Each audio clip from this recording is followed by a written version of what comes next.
السلام علیکم ورحمۃ اللہ وبرکاتہ۔ اس ویڈیو کو اینڈ تک ضرور دیکھیے گا۔ بسم اللہ الرحمن الرحیم۔ عورت تھیں جو اپنی خوبصورتی، مہربانی اور اٹل ایمان کی وجہ سے پوری مملکت میں مشہور تھیں۔ عائشہ ایک عاجز کسان کی بیٹی تھی، لیکن اس کا دل نیل کی طرح وسیع تھا۔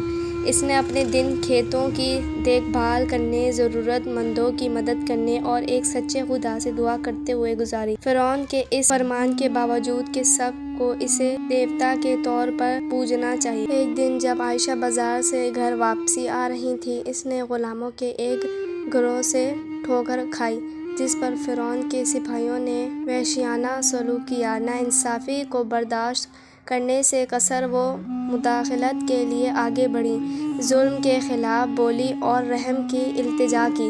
اس کی مخالفت سے مشتعل ہو کر سپاہیوں نے عائشہ کو پکڑ لیا اور اسے فرعون کے تخت کے سامنے گھسیٹ لیا۔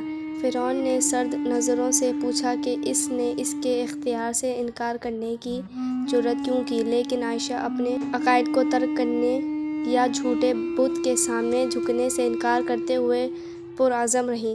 اس کی ہمت سے متاثر ہو کر پھر بھی اپنے تسلط کو قائم کرنے کے لیے پرعزم فرعون نے ایک شریر منصوبے بنائے۔ اس نے عائشہ کو اپنے محل کی تاریک ترین خانے میں قید کرنے کا حکم دیا، جہاں وہ ناقابل تصور تکلیف برداشت کرنے پر مجبور ہو گئیں اور اس کی نافرمانی کا شکار ہو گئیں۔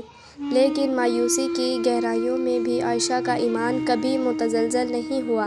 دن رات اس نے اپنے ایک سچے خدا کی رحمت پر بھروسہ کرتے ہوئے نجات کے لیے دعا کی، اور دیکھو اس کی دعاؤں کا جواب انتہائی معجزانہ طریقوں سے دیا گیا۔ ایک چاندنی رات جب محل خوب سو رہا تھا، ایک زبردست زلزلے نے فرعون کی سلطنت کی بنیادیں ہلا دیں۔ زمین کانپ اٹھی، آسمان گرجنے لگا اور محل کی دیواریں ریزہ ریزہ ہوتی دکھائی دیں۔